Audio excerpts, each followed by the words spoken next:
Taking the Biscuit by Paul Lewis. Read by James Bolam.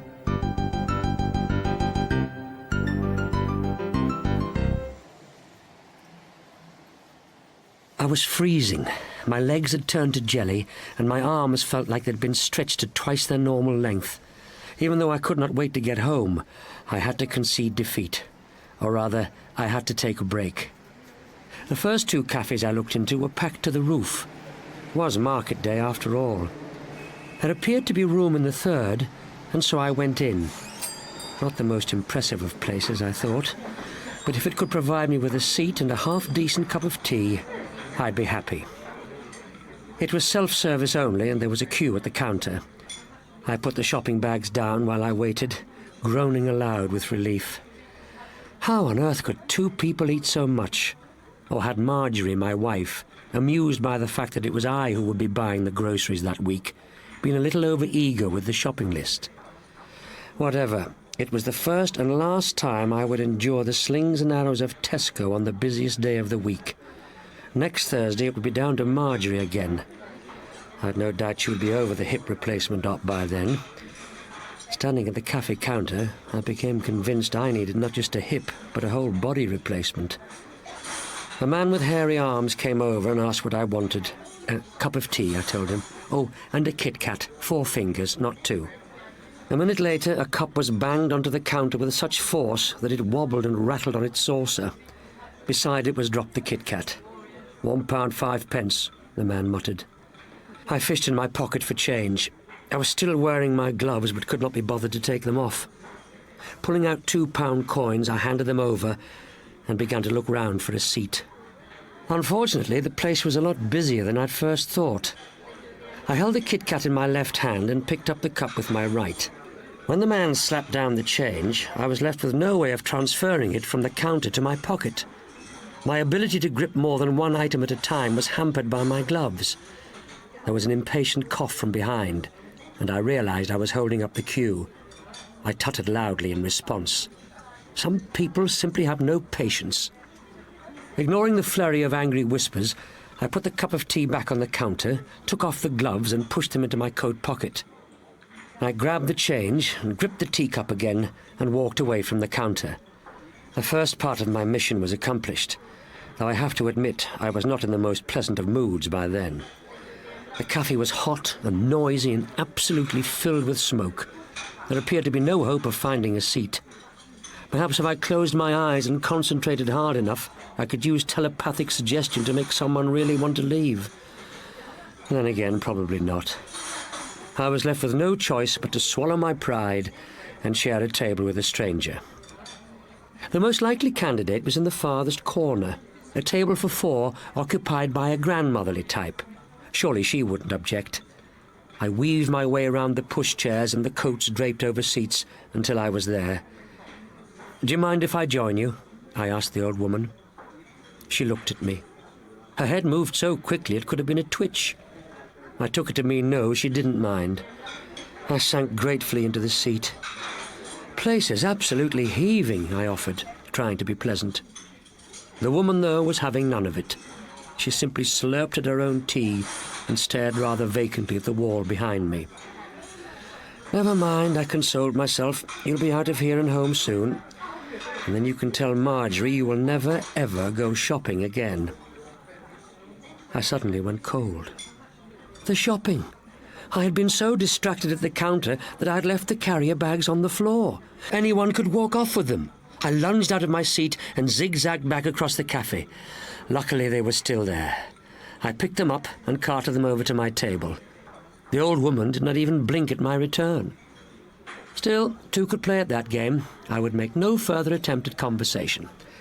Instead, I simply sipped at my tea, picked up the Kit Kat, and began to unwrap it. I should explain that for years I've had a soft spot for the things. I even open them in the same methodical way, a minor eccentricity that drives Marjorie around the bend. So, first I took off the outer wrapper, which I folded over and over until it was the size of my thumbnail, and put it in the ashtray. I was amused to notice the old woman watching me. I sincerely hoped it irritated her as much as it did my wife. Next, I ran a fingernail along the edge of the foil until it could be peeled back, exposing the chocolate biscuit beneath. Finally, I exerted exactly the right amount of pressure to separate the 4 fingers without damaging them. By now, the old woman was staring openly at me. It was all I could do not to smile. I felt a ridiculous sense of victory, which vanished as the woman picked up a finger and ate it. I was too shocked to say anything. The nerve of it! Maybe she was upset I had invaded her cosy little corner. If that was the case, she should have said something. Instead, she had stolen part of my Kit Kat. That was a declaration of war, and by God, I was ready for a fight. Looking her straight in the eye, I picked up the second finger and with deliberate slowness bit down on it. The woman's lip movement subconsciously matched my own as I began to chew. 1 all, I thought. She retaliated by snatching the third finger. By now I was beginning to wonder if she was not so much upset at me as a little soft in the head. Her actions, after all, were not those of one blessed with a full quota of marbles. Not that she looked mad, but appearances can be deceiving. I was prepared to give her the benefit of the doubt, to bite back any words of remonstration I may have been tempted to voice. If I could square the score, I would be happy to leave it at that. My eyes narrowed in concentration. The noise from around me faded away. The cafe seemed to shrink to a small circle of reality, containing only myself, the old woman, 2 cups of tea, and a finger of Kit Kat. I licked my lips. My hand twitched in anticipation. I went to reach out, and the woman beat me to it. Only those who have witnessed the speed of a cobra's deadly strike could appreciate just how quickly she moved. One moment her hand was empty. A split second later, it held what remained of my biscuit. 3-1. Game over. I had to admit defeat, even though it had been my Kit Kat. I could not bring myself to say anything to the old woman. I knew it was an utterly ridiculous situation to find myself in, but I supposed I was as much to blame as her. I should not have allowed myself to be drawn into such a childish confrontation. All I could do was finish my tea, which suddenly tasted bitter, and leave with what remained of my dignity. Before I could, the old woman stood, and fixing me with an enigmatic look, began to walk to the counter. I wondered what she was playing at. Surely she didn't want a rematch. Well, if she did, she'd had it. I would be gone from the cafe before she returned. That was the plan, and it would have worked had luck been on my side. As I reached for the carriers, one of them tipped over, discharging 2 tins of soup and a bottle of ketchup which rolled under the table. Cursing, I bent over to retrieve them. By the time I had returned them to the bag and straightened again, the woman was heading towards me, a plate gripped in one hand.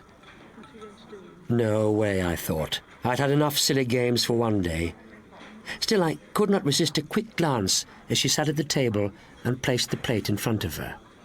On it was a donut, one of those big, sugar-covered, jam-filled types that, like Kit Kats, have always been a favourite of mine. I was overwhelmed by a temptation I swear I tried to resist, but which finally proved too strong. Even though the bags were heavy, I managed to lift them with one hand. I stood and casually walked round my opponent, my gaze fixed on the cafe door in case she looked at me. At the very last minute, my free hand shot out and grasped the donut. Before the woman could react, I sank my teeth into it, tearing off a chunk, then dropped what was left onto her plate. I straightened my shoulders and, licking jam and sugar from my lips, marched past the tables and chairs, out into the street. A few yards down the road, I stopped and allowed myself to smile. I'd had my revenge, and yes, it had been sweet. The day had not been a total disaster after all. I could return to Marjorie with my head held high. Despite my elation, I found myself shivering. The weather was turning cold again. I noticed it was starting to snow. Putting down the bags for a moment, I reached into my coat pocket for my gloves, which is when my fingers brushed against the Kit Kat I had bought.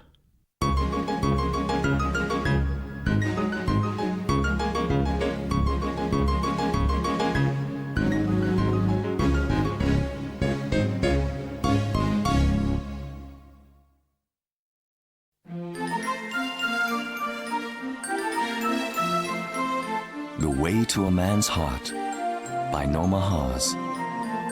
Read by Julia Mackenzie.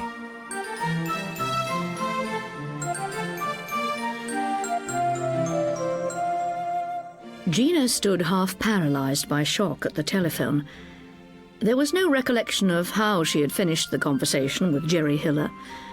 What had started as a simple call to make an appointment for a massage had turned into something else altogether. "We've all been worried about you. How are you managing?" Managing? What was he talking about? "Everyone at the club..." There was a slight pause. "Our sympathies are with you. Hang in there.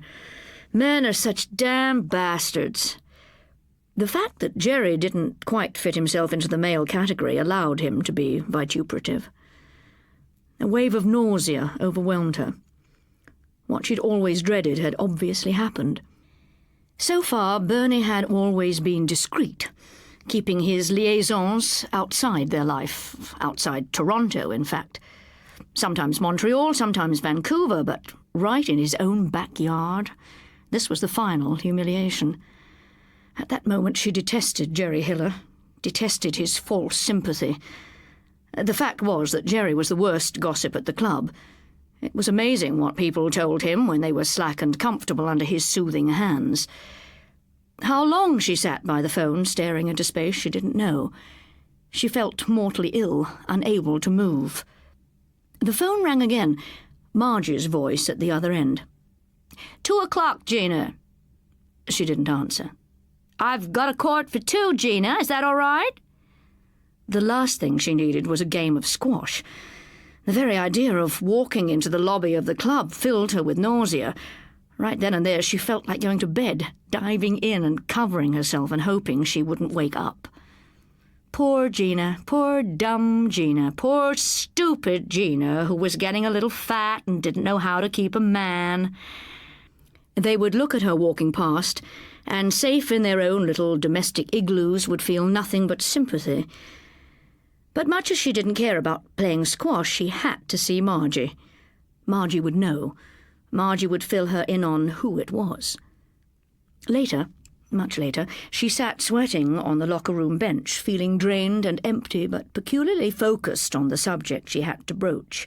She asked quietly, "Who is it, Margie?"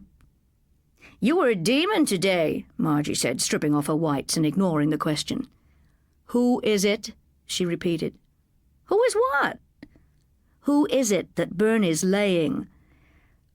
Margie stared at her for a moment and sat down beside her. She dried her pink forehead with a towel and looked miserably at the towel as though she expected to see blood. "You really want to know?" "Why not? Everyone else does." "Patty Reese," she said, and looked up at Gina. "Patty Reese?" Margie nodded.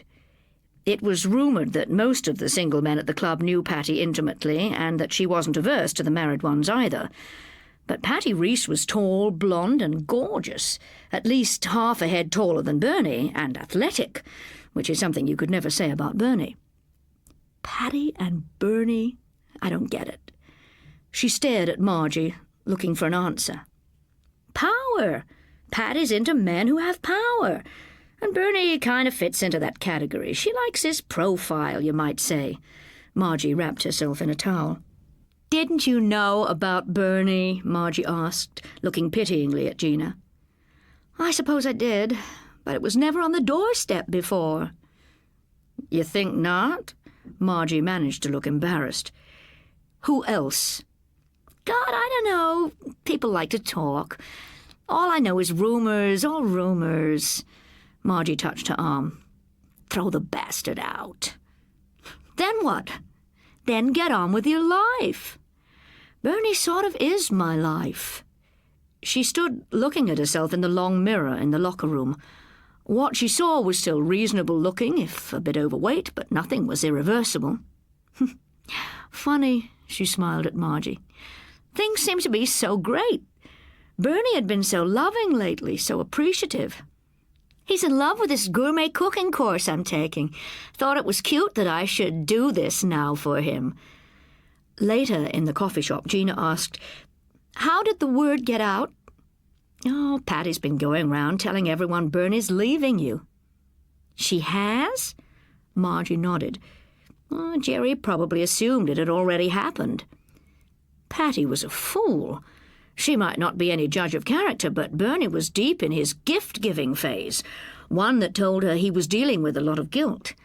Their love-making had taken on a new fervour, another sign of deep regret. She knew all the signals. Bernie wasn't about to leave. Bernie would deny to the death that he was having an affair. They'd been through it all before. Bernie was home for dinner that night. She served up bollito misto that had been simmering since morning at a low heat and topped it off with suet dumplings. Cooking was a way of temporarily forgetting about the pain. He'd brought her home a bouquet of roses and arrived early for dinner, kissing her neck and telling her that he'd thought all day about the food. Bernie loved his food.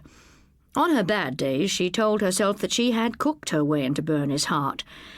Now, as she watched his heaped plate disappearing and saw the small layer of fat that ran round from Bernie's chin and bulged over his collar, she knew that if Bernie had to pick between sex and food, food would win out every time. She had made double chocolate mousse cake for dessert. He barely noticed that she didn't eat. Bernie was an absorbed eater, a concentrator on food. He didn't talk much when he ate, and never had. He wouldn't notice that she was quiet or that her face was white with the strain of what she'd learned that day. She put another helping of mousse cake on his plate and calculated in her head how many calories Bernie had consumed in that one meal. Probably around 3,000, not to mention the pancakes he'd had for breakfast and the lunch he would have had with one of his clients. Bernie didn't skimp on lunch ever. It wasn't easy to get through the evening without mentioning what she'd found out that day. The problem was the memory of all the other times. The accusations, shouts, screams, yells, the petulant, affronted Bernie, who swore always on his mother's grave that he was totally innocent, and next, inevitably, the love-making, which for her started slowly and stiffly, then his incredible ability to make her feel that she was the only one in the entire world who mattered. She couldn't face that tonight.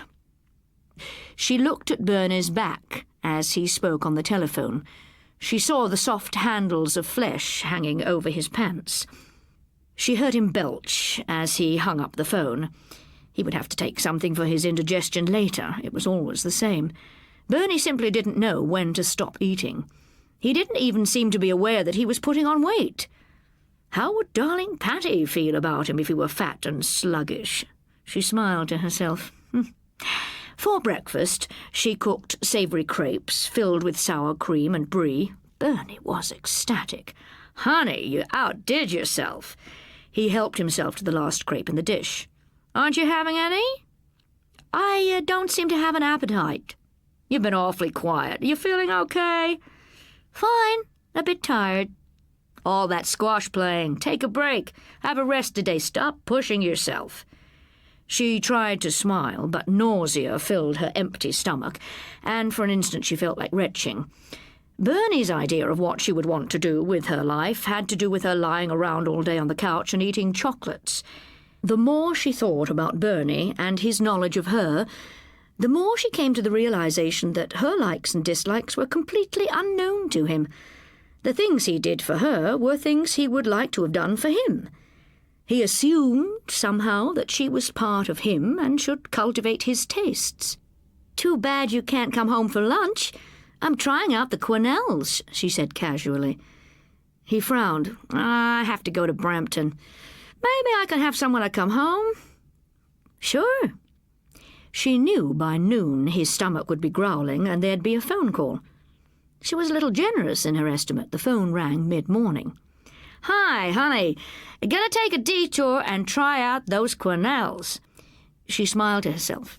"Great." She made some Lady Curzon soup and checked the refrigerator to make sure she had plenty of cream. By 12, it was simmering on the light. She stirred in the egg yolks and whipped cream and added the Madeira. Bernie was early, but luckily it was all ready. His eyes were shining. She noticed that the buttons on his shirt were beginning to pop slightly. It would take some tact to suggest larger sizes, but perhaps she could buy them similar to his old ones, wash them and slip them into the closet, and he might not notice. 6 months later, the once slightly overweight Bernie Ravens was unrecognisable to anyone who had known his 165-pound frame. He had gained 75 pounds, and everything had stopped except his enthusiasm for Gina's cooking. As Bernie got fatter, Gina got thinner, fed by her consuming energy to produce something new and interesting for Bernie to eat. She saw it all as a crusade to keep Bernie. When Gina looked at herself in the mirror, she was astounded by the face that was reappearing. She had dropped to a size 10 in dresses, and a kind of light seemed to have come back into her face, a light she remembered from long, long ago. She thanked heaven that all attempts on Bernie's part at love-making had ceased. He had tried, only a few weeks back, to heave his great whale of a body onto hers, and all that the encounter had produced was lashings of sweat as his body poured with the disappointment of unsatisfied desire. She knew, without having to be told, that Patty was a thing of the past. There were no more apologies for absences. Instead, Bernie was there all the time, out-of-town trips postponed, as he hovered near her in the kitchen, attentive and loving as he waited for her latest culinary efforts. But it was odd.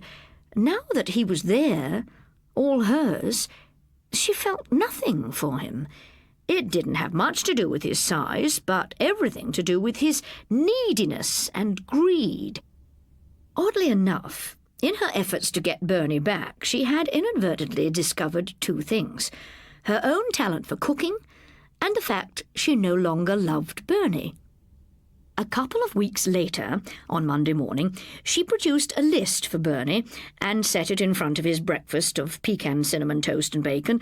It neatly listed the week's menu. "What's this?" he said with his mouth full. "Dinner tonight. Gruyere soup, cassoulet, and apple pie. Tuesday night, squash and corn soup, ossobuco, cassis ice cream," she recited, enjoying the sound of the dishes that she'd devised. Bernie's eyes were shining, but not with their former clarity. She noticed of late that the whites of his eyes had become even more yellow. She might have been able to feel pity for him if there hadn't been a trickle of corn syrup on the side of his mouth, wending its way down on its sideways track to his chin. "Why are you telling me, hon?" He smiled lovingly at her. "Because I won't be here, and it's all in the fridge, labelled." He stopped with his fork halfway to his mouth. "Where will you be?" She didn't say anything for a moment, and then she opened the kitchen drawer and slapped down an envelope in front of him.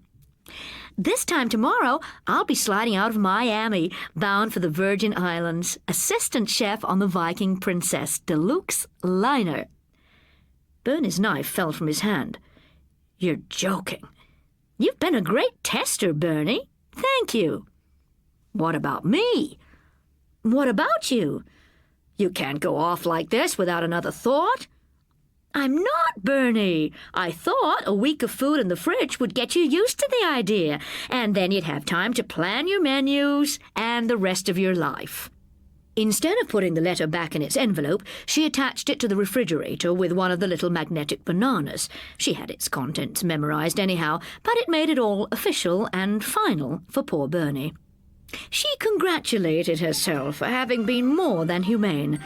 Attached to the last container in the refrigerator, along with the vichyssoise, the pesto linguine, and the pot de crème de la vanille, she had attached a brochure from Weight Watchers and had heavily underlined the number of the local branch.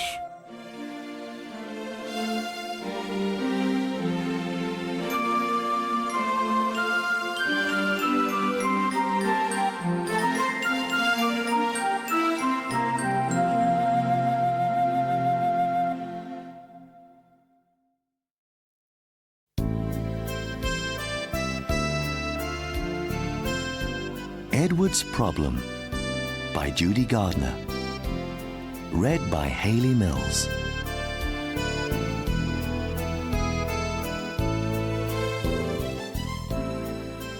Accustomed to calling Dr. Mortimer Doctor, in the way one would call God, God, Edward was perturbed by the transformation from navy blue suit, spectacles and stethoscope to bare feet, red cotton shorts and a white linen sun hat.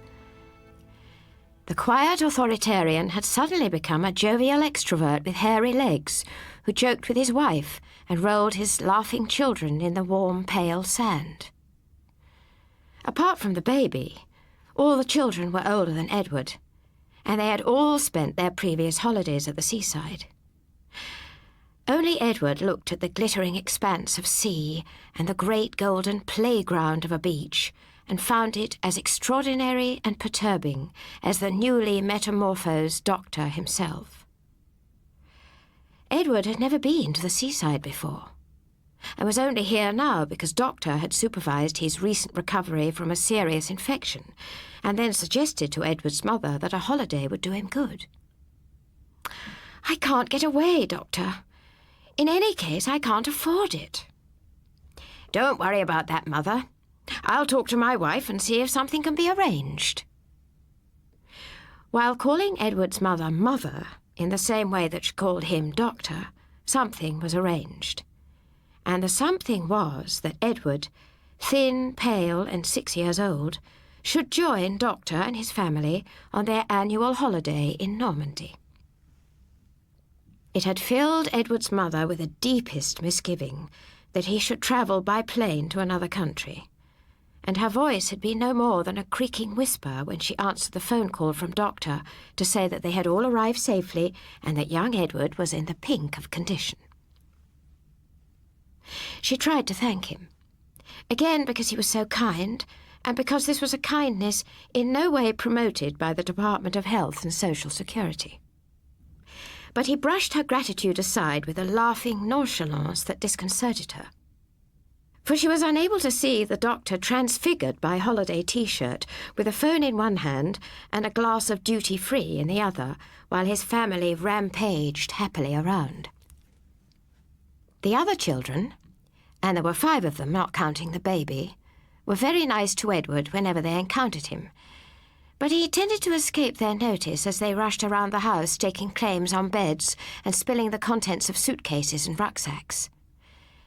The family rented the same big grey stone house every year and were rapturously possessive about its shabby, sparsely furnished rooms. To his relief, he had been allocated a single bed in the small slip room that led off the big one shared by Doctor and his wife and the baby. He was alone, the way he was accustomed to be. Without switching on the light, he undressed and crept into bed, then remembered that he had not said his prayers. So he crept out again, knelt down, and folded his hands against the quilt while he said the Lord's Prayer, before asking God to bless Mother and Doctor's wife and all the children. He opened his eyes, then closed them again and added, "And please forgive me for nearly forgetting." He fell asleep, exhausted by the day's wonders, and clutching Woolly Rabbit, whom Mother had packed in his small plastic suitcase.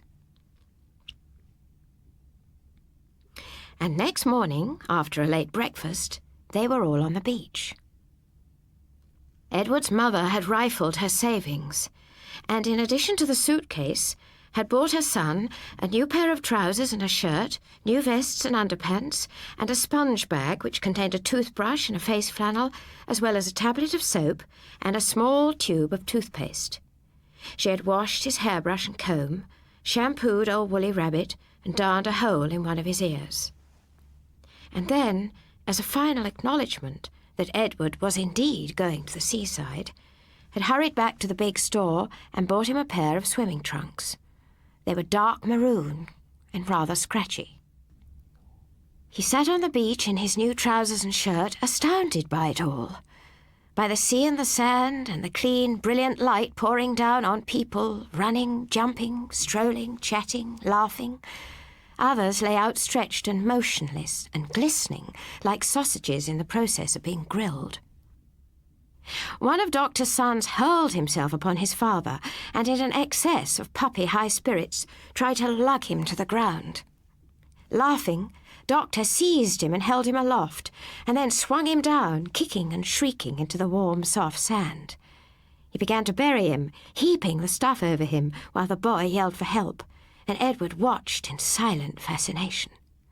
Then the other children flew to the rescue, leaping joyously on their father and trying to immobilize him with their twining limbs. "Go on, join in, Edward," called Doctor's wife through her laughter. "Go on, go and help." Too diffident to obey, and uncertain as to which side he was supposed to take, Edward remained where he was. And when he looked across at Doctor's wife for further instructions, saw with horror that she had removed her T-shirt and underthing and was sitting there with nothing on her top. He had never seen a woman like that before. Instinctively he switched his eyes towards Doctor, expecting to hear him remonstrate, but with the now defeated children lying in a panting, giggling heap around his feet, Doctor retrieved his sun hat, bashed it back into shape before replacing it on his head, and then, looking straight at his wife, said, "Is anyone else coming for a swim?" He looked straight at her and displayed not the slightest sign of shock. "I'll come later," she said, and to Edward's increased discomfiture began to massage her two uncovered things with suntan oil. The children were now wrenching off their jeans and T-shirts in a headlong rush for the sea. The eldest daughter slid out of her flowered skirt and suntop to reveal a sleek black swimsuit with no back to it, and with the leg holes cut so high at the sides that they almost reached her waist. Humming to herself, she gathered up her thick curly hair and secured it on top of her head with an elastic band, and then began to run down towards the sea. The other children ran with her, whooping and laughing, and the 7-year-old paused for a moment to look back at Edward. "Come on," he shouted, beckoning. "Come on!" "Why don't you go along with them down to the sea, Edward?" suggested Doctor's wife, screwing the top back on the bottle of suntan oil. She prepared to lie down in the sand on a large striped beach towel. "Come on in with me," Doctor said, and removing his red cotton shorts, disclosed a pair of emerald green swimming trunks.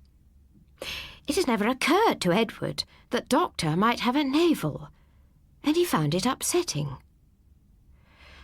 Very slowly he began to undress, unfastening the buttons of his new shirt and then folding it meticulously and placing it on a little pillow of sand away from the hastily flung mishmash of the other children's clothes. Edward removed his sandals and his socks, and then his vest and his new trousers. Upon Mrs. Doctor's advice, he too was wearing his swimming trunks under his other things, and he stood there in them for a moment, pale-skinned and awkward, not knowing quite what to do next.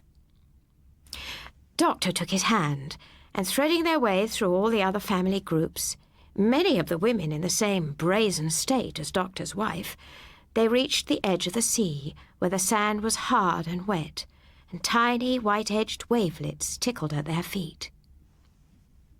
"Lovely and warm," Doctor said encouragingly, still holding his hand.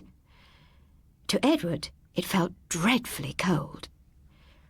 He gasped when the green-blue water reached the tops of his legs. And Doctor put his strong arm round him and said, "Come on, let's get the next bit over quickly." They were in the sea, really in it.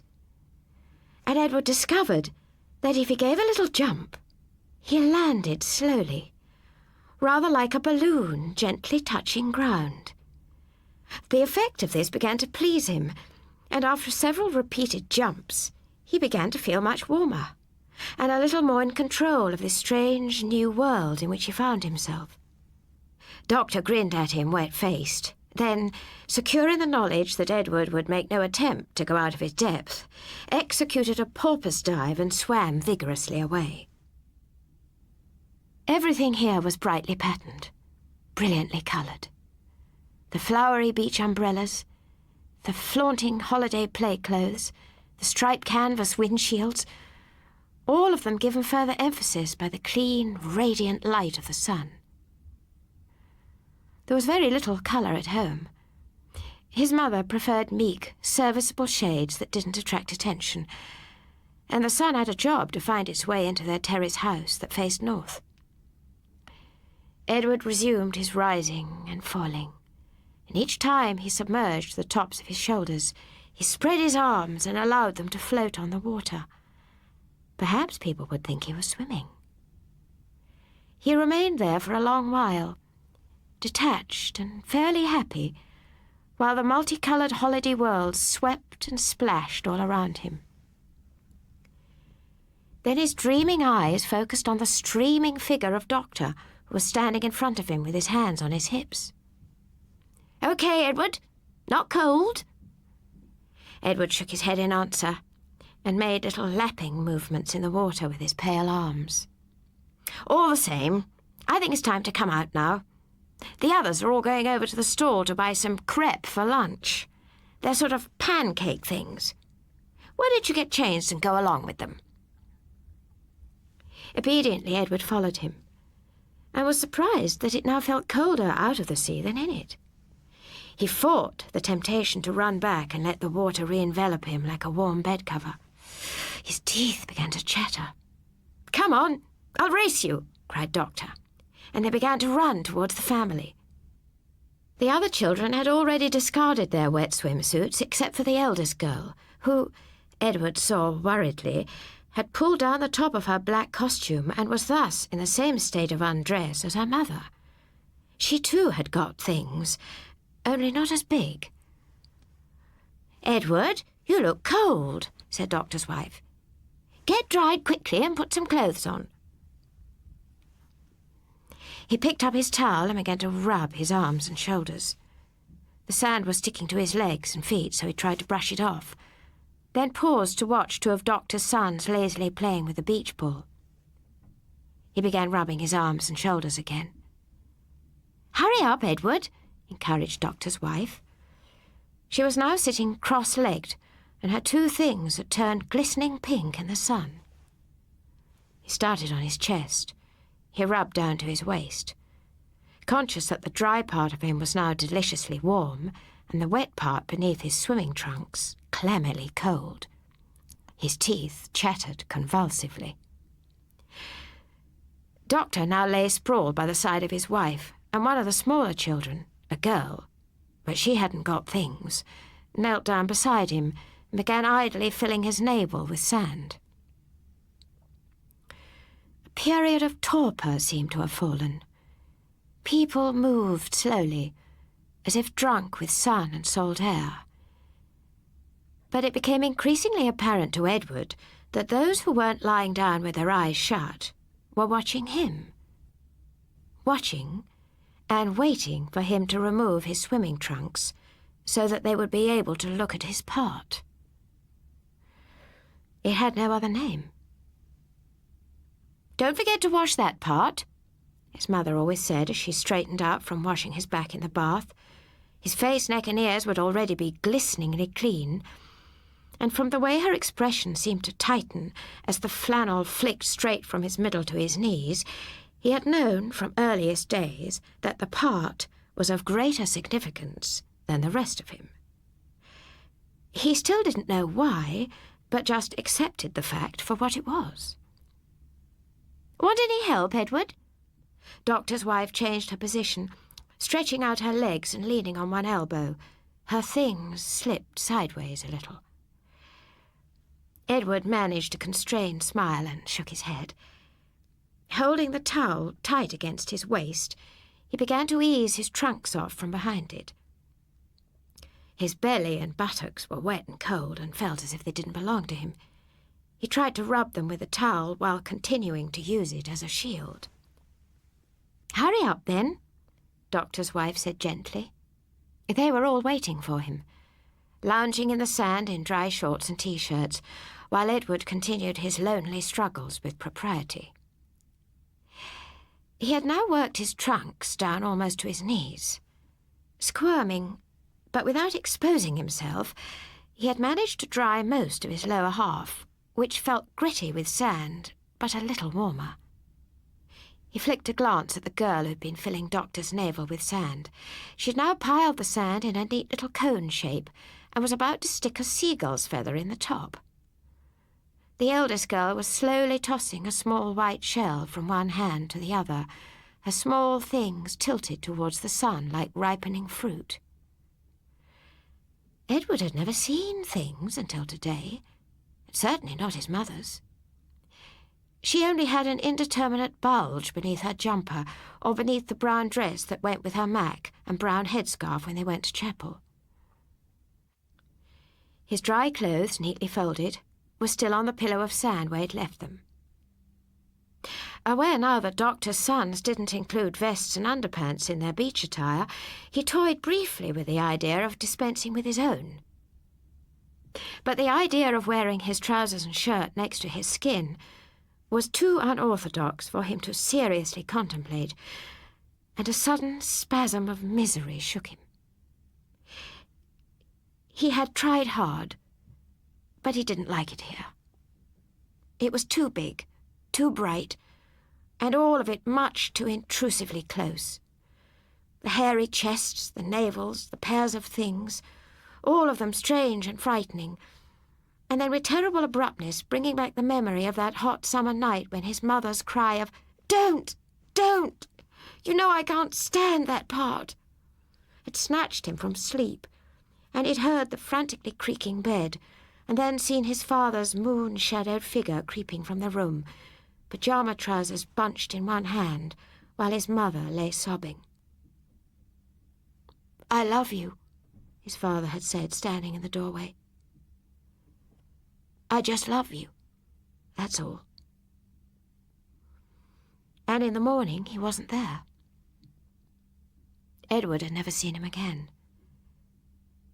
There had only been him and his mother and the chapel. With the towel held close against his hips by his elbows, Edward finally worked his swimming trunks down to his ankles, then stepped out of them. Hoping desperately that no one was watching, he snatched a quick glance at Doctor's wife, who seemed to be studying her fingernails with extraordinary intensity. No one else was saying anything or doing anything. They all seemed caught in some long, timeless moment, with only Edward alone and quietly struggling. "Here, Edward, catch!" Suddenly the eldest daughter swung round to face him, and he saw a small white object flying through the air towards him. Instinctively he raised both hands high above his head. The towel slipped from beneath his elbows, and there he stood with the little white shell caught triumphantly between his palms. "Well done, Edward!" cried Doctor's wife. And Doctor himself, with his sand-filled navel crowned by a seagull's wing feather, lay back and clapped his powerful hands in applause. And they all looked at him. Looked at all of him. With love. The two parents, because they seemed to think that he had done something brave and magnificent. The middle-sized children, because they were hungry and wanted to go to the creperie. And the baby, because it had recently discovered that it could clap its hands together and the sensation made it laugh. "Come on, Edward!" cried the eldest girl, springing to her feet. She seized his hand, and with her young breasts bobbing and his small part twinkling free, they headed the merry, tumbling procession towards the hungry smell of hot oil and frying pancakes.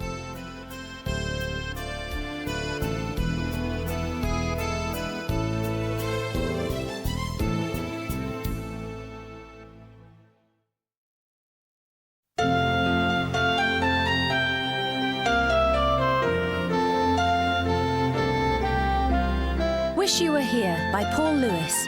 Read by Penelope Keith.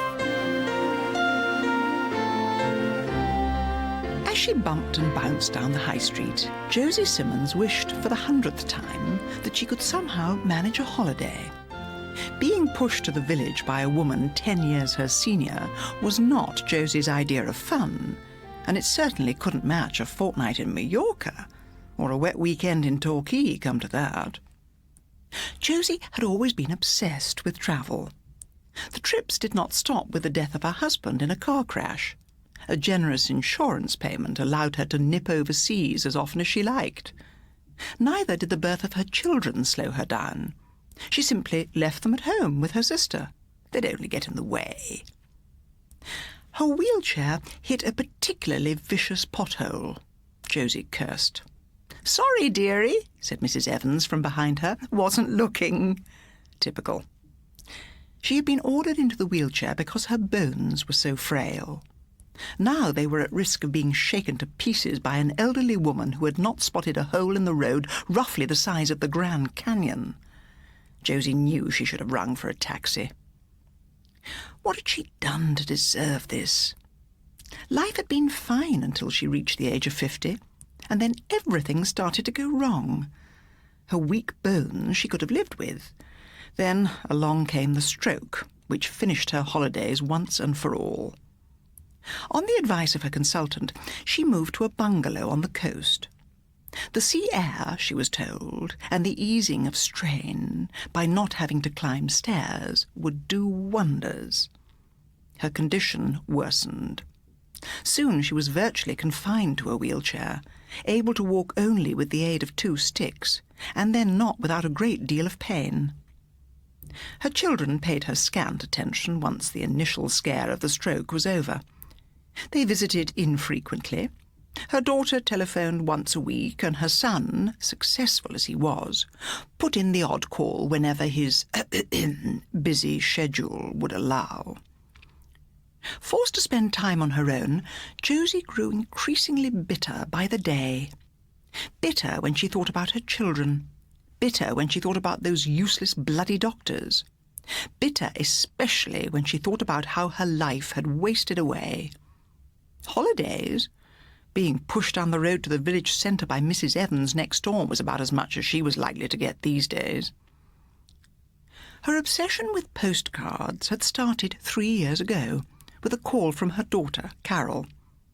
"Are you sure you'll be all right?" "Yes, yes," Josie had told her testily. "You don't have to worry about me. Anyway, Tony's only an hour away if I need anything." That was a laugh. She'd have to be at death's door for Tony to be dragged kicking and screaming from his desk. Carol knew that, of course, but it wouldn't hurt to make her feel guilty. "Oh, I know," Carol had said. "Still, I worry about you. I hate to think of us enjoying ourselves with you stuck there on your own. If only you could come with us." "Don't you worry about me," Josie had responded in a tone which actually stated, "Just hope I don't die while you're away." Then, as an afterthought, she had asked to be sent a postcard. It soon snowballed.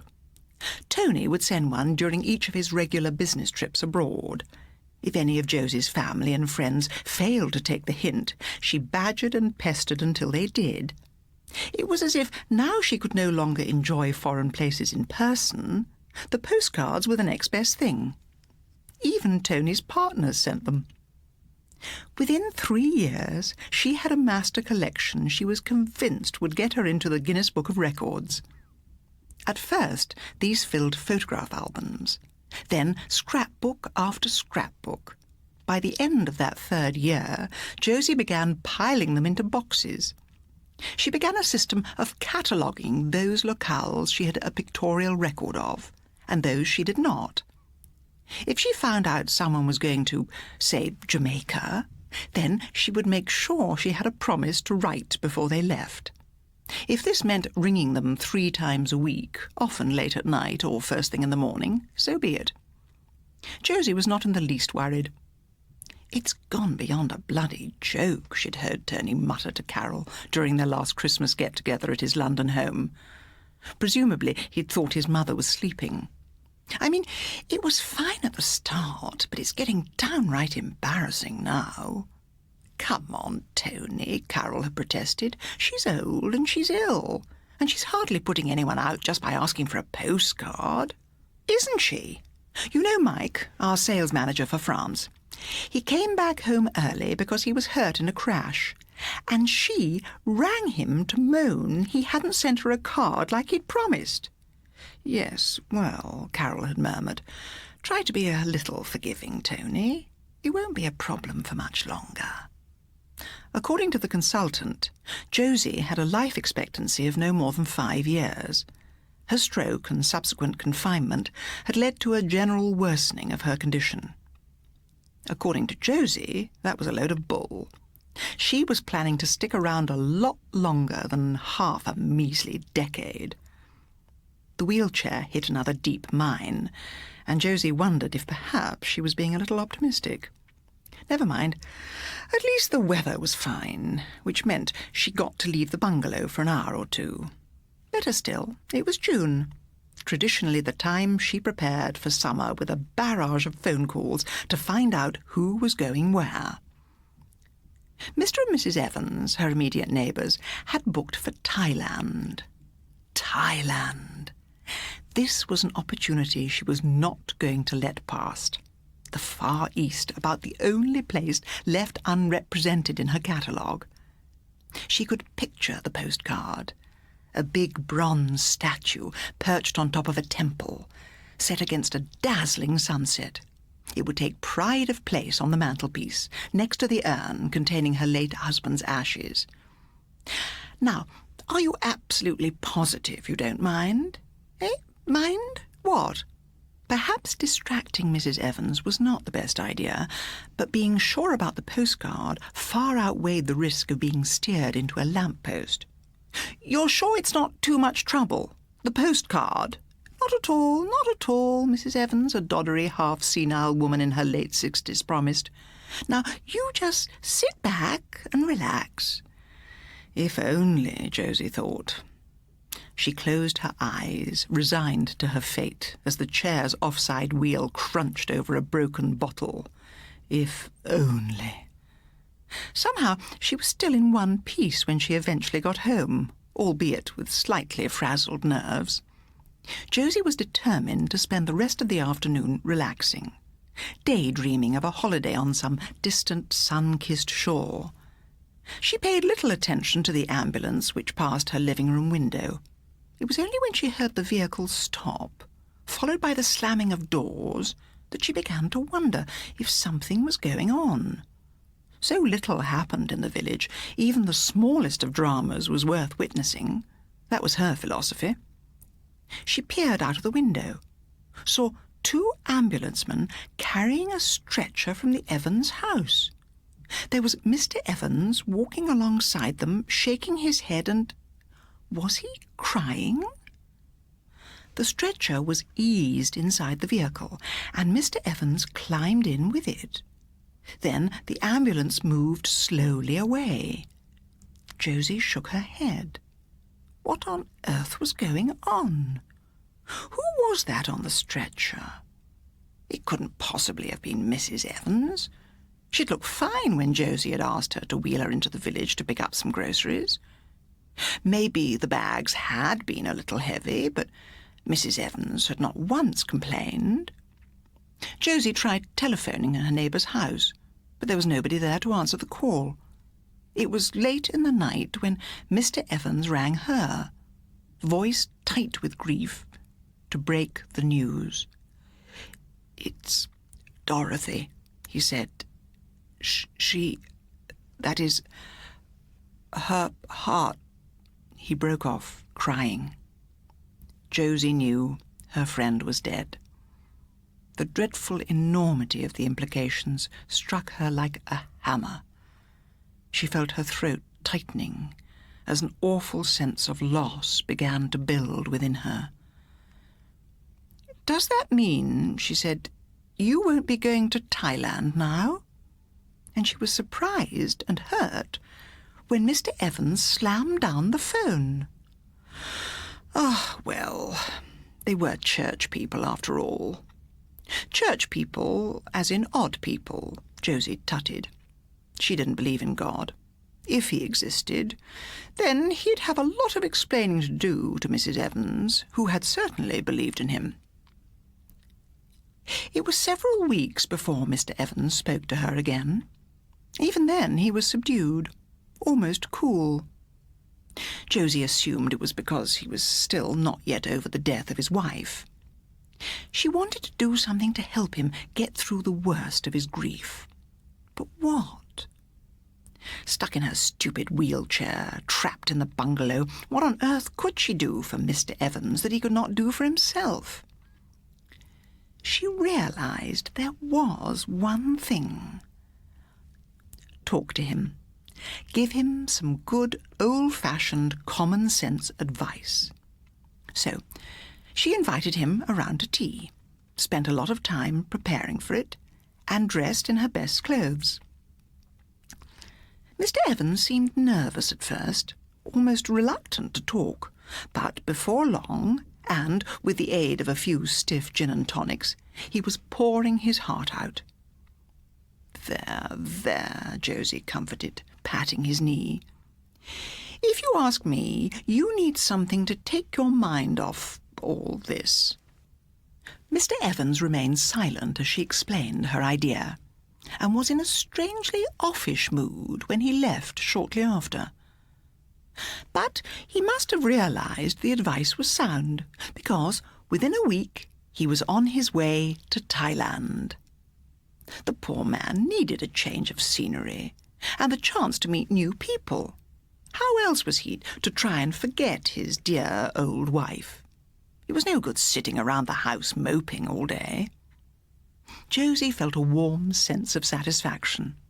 She had helped Mr. Evans in the only way she could, and now he would repay the kindness. It wasn't much to ask for, just a few shillings in postage, but it would mean such a lot to her. During the first week of Mr. Evans' month-long holiday, Josie got up from bed earlier than normal each day, just to hear the welcoming clatter of the letterbox. Nothing happened. By the end of the second week, she was almost at the end of her tether. What on earth was the problem? Maybe Mr. Evans had been taken ill. Maybe his plane had crashed. No, that was silly. It would have been on the news. Surely he couldn't have forgotten. Of course he would not have forgotten. Josie cursed herself for worrying. The card was probably on its way right now, the delay caused by the atrocious postal system which seemingly afflicted every country in the world except Britain. She nodded and smiled. Just a few more days. That's all she would have to wait. It was on the Wednesday of the third week, a fine July morning, that Josie had her postcard. She was easing herself from the bed to the wheelchair when she heard the letterbox rattle, the almost inaudible rustle as something light landed on the hall carpet. It had arrived. Pain temporarily forgotten, she hurled herself into the chair and pushed on the wheels with unaccustomed force to speed her way to the front door.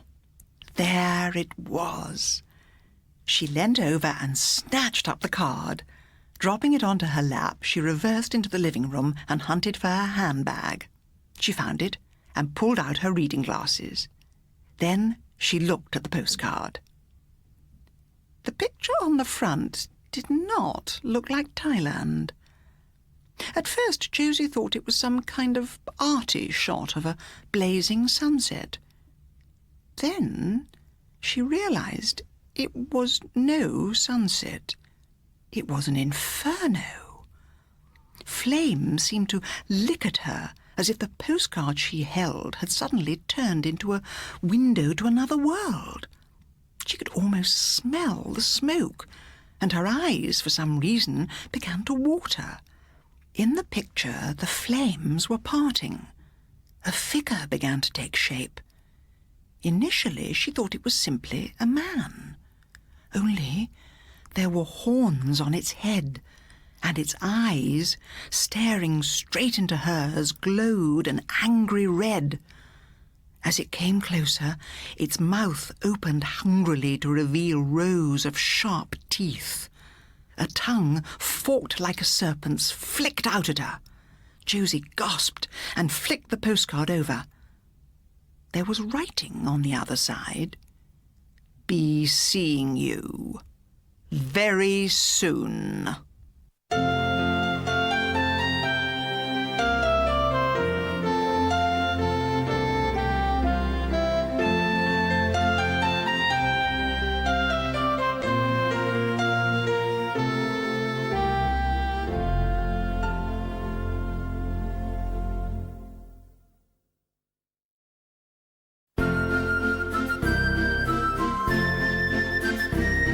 Mr. Previn by Judy Gardner. Read by Prunella Scales. Dear Mr. Previn, I'm sorry to bother you because I know you're very busy, But could you please tell me what has happened to my husband? His name is Kelvin Humberstall, and he is one of your flautists. He has brown wavy hair and horn-rimmed glasses, and he generally sits between a lady flautist with a page boy bob and a little bald man who plays the piccolo. I saw him off on Tuesday after an early lunch because of the rehearsal, but when I switched on to watch the concert in the evening, he wasn't there. I saw you all right and all the others, but when I came to look for Kelvin, he wasn't there. The space where he normally sits had closed up. In other words, the lady with the page boy and the little bald piccolo was sitting side by side with no Kelvin in between. And I haven't seen him since. I can't help worrying. But I decided not to go to the police or tell the newspapers or anything without getting in touch with you first. I tried to telephone you at the festival hall, but they said you never accepted calls from members of the public. I felt like saying that I wasn't a member of the public. I was one of your players' wives and that I was very worried, but they cut me off before I had a chance to say anything more. I suppose they're very busy too. But if you could just spare the time to let me know whether you saw Kelvin on Tuesday, whether he turned up for rehearsal and whether he looked quite normal and everything, I would be very grateful. I would add that our marriage is a happy one, and I'm very proud of Kelvin. My mother, who is now in her 80s, always gets him to play The Flight of the Bumblebee every Christmas. She thinks the world of him. Once more, I'm sorry to trouble you with this when I know how busy you are. Kelvin says you never seem to stop, but anything you could tell me would be greatly appreciated. I close an SAE and would point out that he has never done anything like this before. Yours truly, Brenda Humberstall.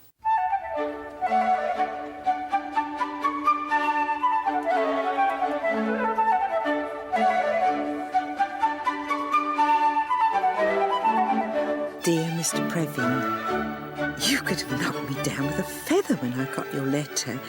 It came as a bombshell. Kelvin leaving just like that and going all the way to Barbados. All on his own, without me, and without even saying goodbye, without even telling me. I can't get over it. I keep sitting here thinking, what have I done? What did I do wrong? And not even to let me know. I know he thinks the world of you, but I do think he could have told me first. After all, he's married to me, not you. Kelvin and I have been married for 15 years, and we've never had a cross word. It's so unfair, but that's all the thanks you get. All the years of laundering dress shirts and pressing trousers and getting him off in good time and seeing he's got his flute and everything.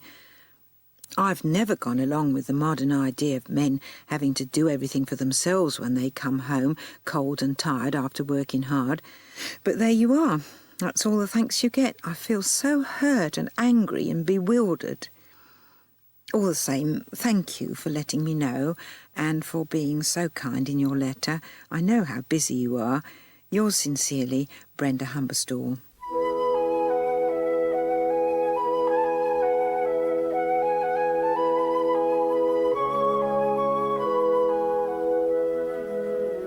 Dear Mr. Previn, please pardon me for writing again, because I know how busy you are, but I do miss Kelvin so much. To begin with, I felt very bitter and angry, but now it's just so lonely without him. I've got nothing to do. My mother is also very upset and says that Christmas will never be the same without the FLT of the BB. Poor old soul, this cold weather gets her down. And the neighbours aren't being at all nice. I mean, when Kelvin first went, I said that he'd gone on tour with you. But they kept seeing you on the box and said, how can he have? Where is he really? So I've had to tell them. And now those that don't snigger at me look down on me. It's very hurtful that people could be so mean when they must know how deeply hurt I am already. But there you are, that's human nature, I suppose. But I do miss Kelvin so much. I'd got so used to doing everything for him, and there are times when I'd give anything in the world to have a row of dress shirts blowing on the line.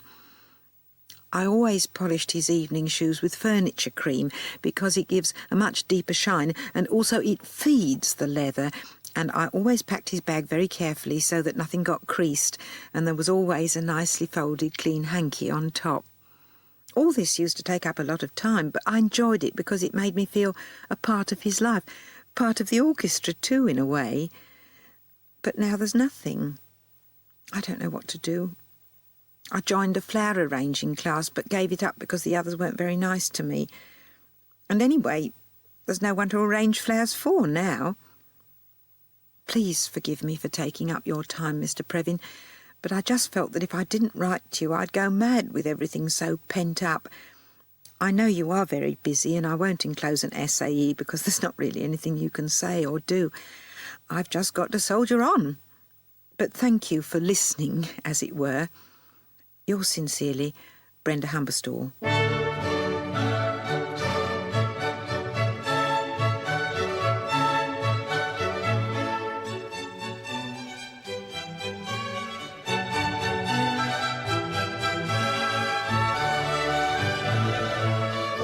Dear Mr. Previn, well, honestly, I don't know what to say. Words fail me.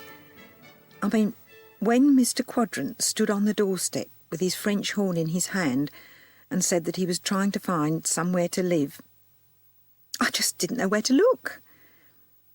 At first I said no, I couldn't, not possibly. But when he said that you had sent him and that he had always been very fond of Kelvin, I asked him in for a cup of coffee and he had a slice of walnut loaf. And suddenly it was wonderful to have someone to talk to. We talked and talked about you and Kelvin and the orchestra, and I told him about poor old Mother not being too good and about our cat Binky getting run over, and he said what a sad life I was having, and I said, well, yes, it does have its ups and downs, I suppose. So he's now in the spare bedroom. Mr. Quadrant, that is. And I'm just writing this to thank you very much indeed, Mr. Previn, for forcing me to take the bull by the horns, as it were. I mean, I would never have dreamed of taking someone in on my own, but it seems to work beautifully for both of us. Mr. Quadrant, or rather Gareth, is very thoughtful and courteous and seems to appreciate having little things done for him. I gather that, like me, he has a sad past. So here I am again, with 6 dress shirts blowing on the line and 2 more ready for ironing. I have also been treating his evening shoes with furniture cream. The leather was very starved, and no matter how late he gets home from a concert, I'm always there to welcome him with a cup of hot cocoa and a little friendly chat. It takes me longer to polish his French horn than it did Kelvin's flute, because of all its loops and valves and things, but I've got it now that you could see a face in it. I'm sorry for taking up your time with all this, Mr. Previn. I do know how very, very busy you are, but I just had to say thank you for sending me Gareth and to tell you how very happy I am, although, of course, I still think of Kelvin and wonder what made him do what he did. Yours sincerely, Brenda Humberstall.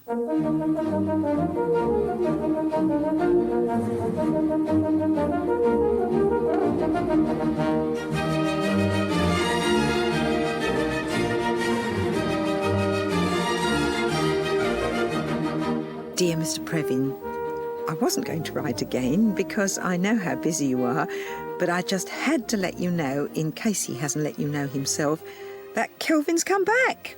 It was a bombshell. You could have knocked me down with a feather. He said he was very sorry for going off like that, and I could see in his eyes that he really was. After all, you're not married to a man for over 15 years without being able to read what's in his eyes. All the same, I told him that I didn't think much of his behaviour, that I had been deeply hurt and upset by how he treated me. Although he had a deep tan, he didn't look very well, and when I asked if he had enjoyed himself in Barbados, he said no, he hadn't. Apparently the food had given him diarrhoea from the moment he landed until the time he took off again. I felt like saying serves you right, but I made him some coffee and he had 2 slices of walnut loaf. I didn't quite know how to break the news about Gareth. It was a bit awkward, really, But to my great relief, he didn't seem to mind. Good old Gareth Quadrant, he said. What a marvellous idea. So I'm just scribbling you this quick note to keep you up to date and let you know that I've now got 2 orchestral players to get off in time for rehearsals, concerts, recording sessions, etc. They get on very well together. Sometimes they clown about like a couple of silly schoolboys. And I've forgiven Kelvin for what he did because people in my position just have to learn to live with the artistic temperament, as I'm sure they do in yours. Must call a halt now because I have a stack of ironing to do. Yours sincerely, Brenda Humberstall.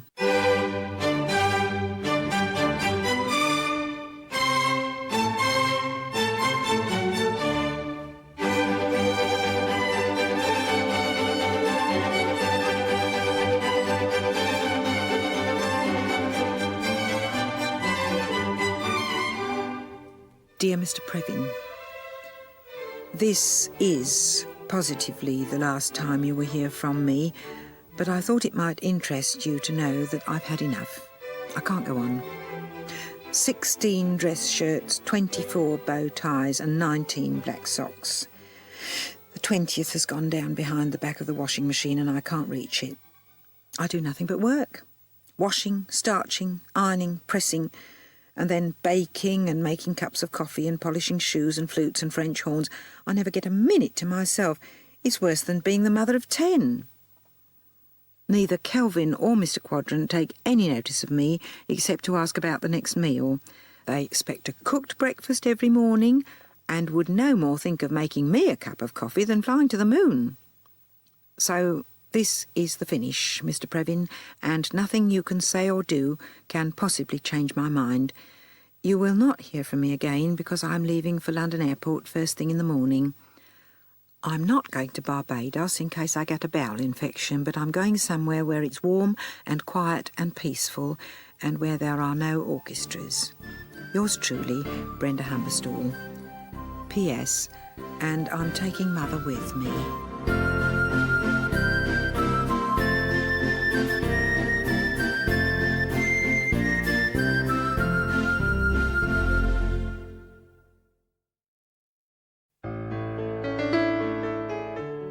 "25" by Judy Gardner. Read by Brian Blessed.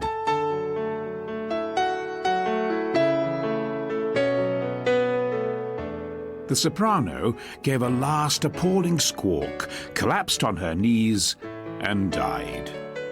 Profoundly relieved, Lacey turned to study his wife's reaction and saw that tears were travelling slowly down her cheeks. He watched her close her eyes in glorious suffering. The curtain swept down, and she began to clap feebly, all passion spent. Lacey clapped too, but with a simple briskness of someone who has come out of the darkness into the light. In the past, he had sometimes envied Winifred's artistic sensitivity, and had even tried briefly to cultivate some of his own, but each time it flew away and left him the same as he had been before, a rather stolid person who liked playing snooker. Now he was content to remain as nature ordained. When the curtain had risen and fallen for the third time, she allowed him to adjust the little white fur tippet thing round her shoulders and lead her from the theatre. A chill wind met them outside, and she stumbled against him. "Can't we get a taxi?" "Look at the queue. It's not far to walk." "I don't know the way." "No, but I do." Clutching her firmly by the elbow, he marched her away from the surging mass of opera lovers and down a narrow street shining darkly after the rain. "Oh, Jamie, my shoe hurts." "It won't be long now." "But it's hurting." "So what do you expect me to do? Carry you?" He'd have carried her all right, 25 years ago, slung her up in his arms like some darling, delicate baby and been happy when people stared. But 25 years is a long time, and things don't stay the same. He splashed in a puddle and heard her wince. "Real life seems so awful after all that beauty." "You're right. Because it wasn't all tragedy. I mean, the story was, and so was the whole underlying theme. But I thought the man who sang The Alchemist was terribly funny, didn't you?" "Yes," said Lacey, who had never laughed aloud in an opera, except for the time when José got his nose trapped in Carmen's castanet. Yeah, he was a real clown. They walked on. I do wish you could have got a taxi. Nearly there. Yes, but it's my birthday. I know it's your birthday, he said. 25 of her birthdays, and not counting the one when they were only engaged. And each of them had been celebrated by going to something artistic and having to discuss it afterwards over dinner. It was one of those restaurants that have a striped awning and dwarf evergreens in window boxes. They went inside, and the head waiter conducted them to a table for two against the wall. Settling herself, she glanced around appreciatively. I read about it in one of the glosses, she said happily, while I was having my hair done. Very nice, he said. Martini? She nodded. Then her bright smile faltered, and he watched her expression change to one of diffidence.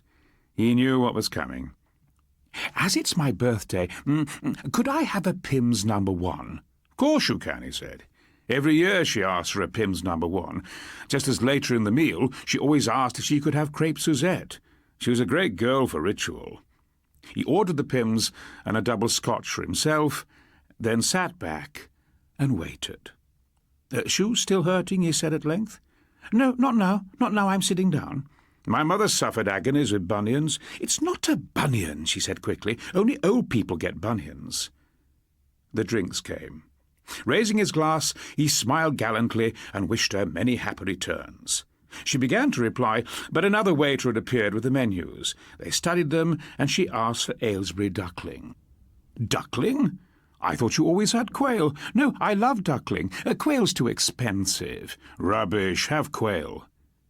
By the time he had finished ordering the meal, his glass was empty. He ordered another double Scotch, then watched her lean across the table to him. Do you come here often? It was her routine joke, framed in a bright, pretty smile. She really did look very pretty in the glowing candlelight, and he should have been grateful for all the years she had spent at the dressing table, patting in lotions and unguents and things. It was no fault of hers that he suddenly longed for a mature, mysterious woman instead of a little tinted, carefully preserved blonde. I did love it, didn't you, she said, touching his hand. And he knew that they were about to embark on the annual artistic discussion. Of course, English opera's very different from Italian or German, isn't it? Not only have we very little of it, apart from Britain and poor old Ethel Smythe, but there's something about our national character which doesn't seem to go with the essential theatricality of opera, does it, Jamie? And then the waiter arrived with his whitebait and her snails, and he watched her little hands getting to grips with the big silver tools that always reminded him of dental equipment. Oh, Jamie, she said, suddenly tremulous, isn't it lovely, us being here together? Just an old married couple having dinner in a nice restaurant and still being in love. The poulet-fousse was fresh and agreeable, and he took another gulp. It certainly is. I mean, we're so lucky, both enjoying the good things in life, like music and the arts, and then going back to our nice little home where we share everything. She dug a snail from its shell and transferred it glistening to her mouth. Lacey flinched, certain that it had wriggled. Some women just amaze me, she said, the way art doesn't seem to mean anything to them at all.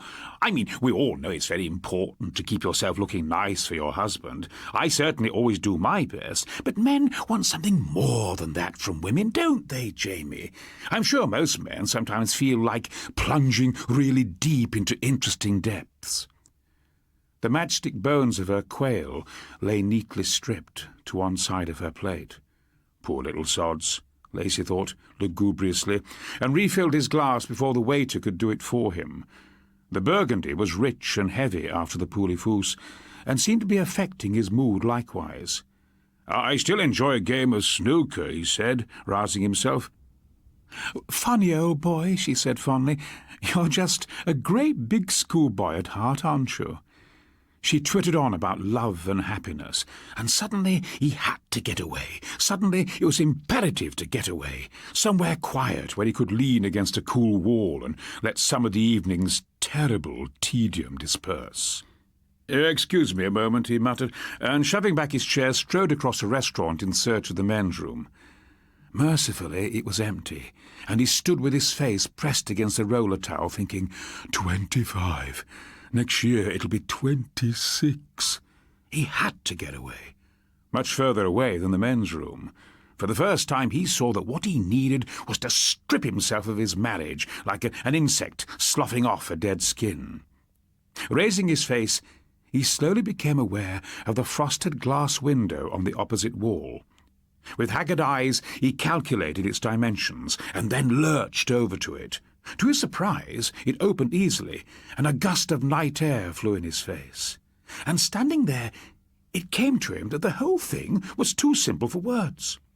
"Here we go, chaps," he said, and spitting lightly on his hands, took 4 backward paces before launching himself at the window ledge. His feet hit the woodwork, and he crouched giddily for a moment before plummeting like a stone into the darkness outside. He had expected to fall much further, and met the ground with a swiftness that jolted his teeth. Picking himself up, he blundered between dustbins and crates of empty bottles before reaching the street. It had started to rain again, and he stood with his head tilted back so that the drops fell on his upturned face. Swaying, he opened his mouth and joyfully visualized them diluting all the evening's alcohol with their cleansing innocence. He toyed with the idea of taking his clothes off so that he might wash away the accumulated awfulness of the last 25 years, then decided against it. Laughing wildly, he set off down the street. The first thing was to find a hotel for the night, and then tomorrow he would write to Winifred, explaining what had happened. "Dear Winifred, I'm afraid I've left you. My reasons for doing so are hard to explain without running the risk of hurting you unnecessarily, and this I have no wish to do. You have been a good wife to me, Winifred, in your fashion, and I am content to leave it at that. Don't try to find me, Winifred.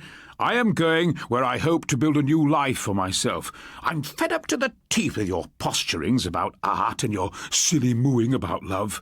I'm going far away, Winifred, but until such time as you find another man to bore the thingamies off, I am perfectly willing to make financial provision." Which brought him to wonder whether he had sufficient money on him to pay for the hotel when he found it. Wavering to a halt, he took out his wallet and began to count the notes.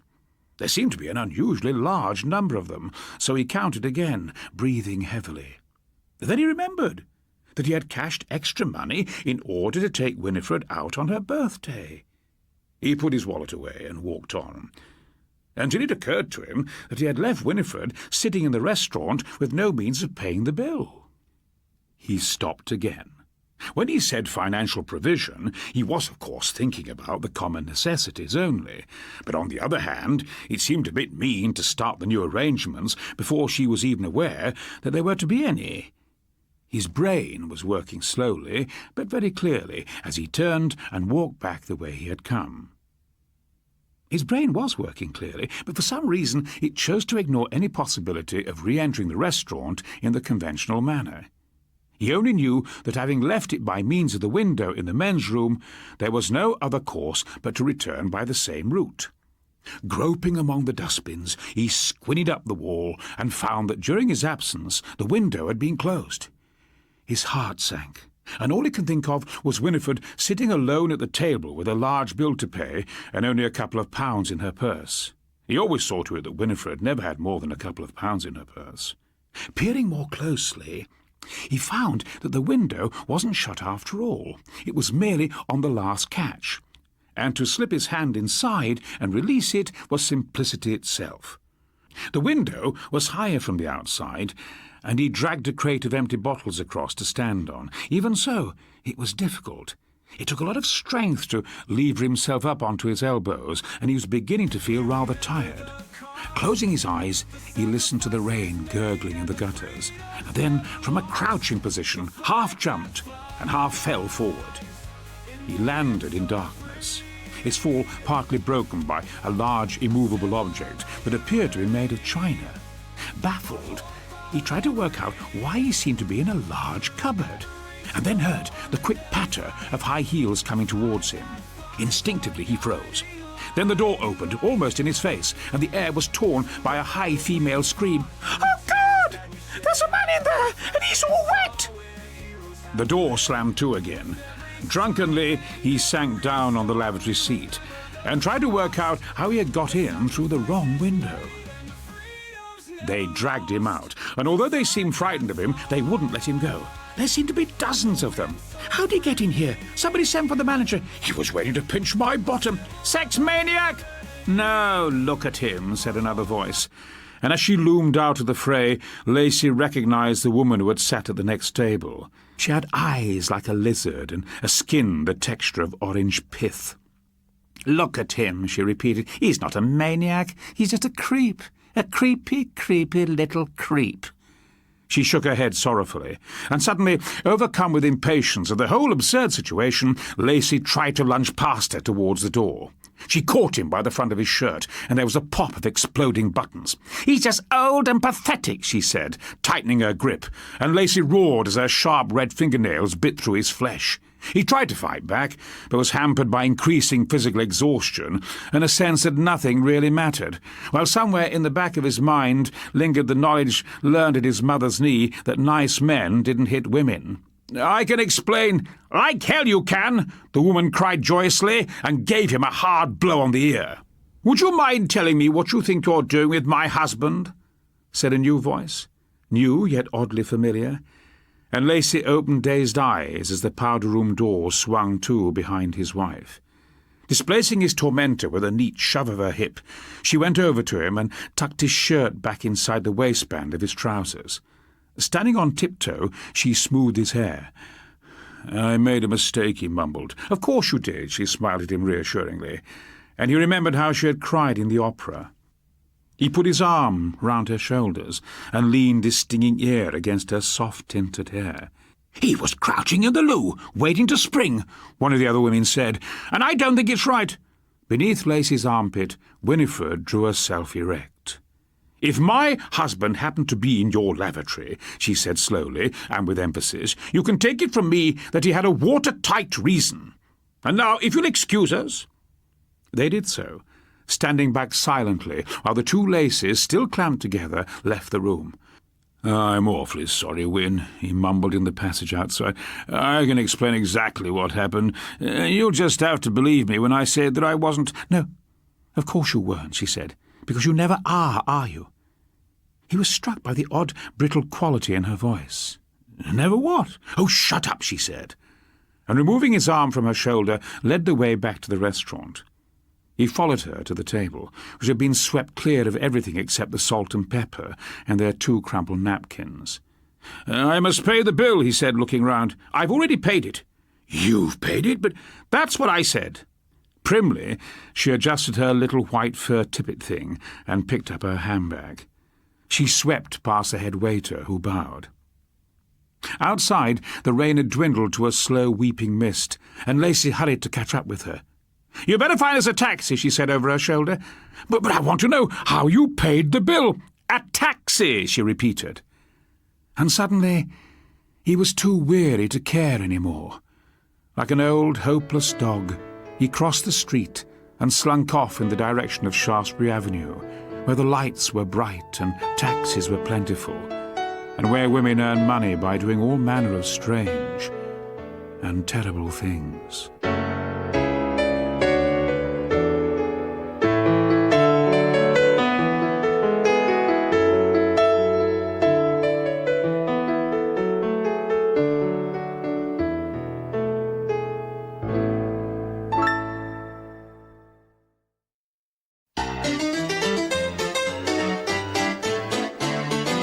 Goodbye Gertie by Judy Gardner. Read by June Whitfield. Incidentally, the cat made a mess under the dining table, said Mrs. Bell to her daughter-in-law. So what with poor little Timmy sobbing for his mother and next door's music blasting through the wall, I realised that my stamina is no longer quite what it was. I'm awfully sorry, Belinda panted. She wrenched off her jacket and dumped it on the floor. Oh, how naughty of them both. I cleaned up the mess, and Timmy is bathed and bedded, continued Mrs. Bell. I gave him cornflakes. I hope that was right, but you left me no instructions, dear. I read him a little piece from the Times obituary column. Well, at his age, it's the sound of the human voice that counts. And I reassured him that Mummy was coming back. She was merely a little late. I'm sorry, Belinda repeated. The time just flew. Can I pour us a drink or something? No, thank you, dear, replied Mrs. Bell, putting on her coat and taking up her handbag. Perhaps you would just run me home straight away. Oh, God, Belinda said very quietly. I don't know how to tell you this, but I've run out of petrol. I had to leave the car in Hawthorne Avenue. Honestly, I'd no idea the tank was so low. Mrs. Bell heaved a sigh that raised her bosom a good 3 inches. She closed her eyes, seeking patience, but none came. It had been a long, hard day. Dear, she said, with her eyes still closed, you are a very sweet girl in your way. Oh, but you are incompetent, inconsiderate, and inconceivably muddle-headed. Apart from your pretty face and rather waif-like charm, I consider you, in short, to be an utter and complete dead loss. I'm sorry. You cannot cook, apart from warming things in a microwave. You never sweep or dust. I could write my name on the coffee table, and yet you never have time for anything, not even for this poor plant that I gave you. Mrs. Bell bent to insert an index finger in the large plant pot standing on the hall floor. Look, dry as a bone.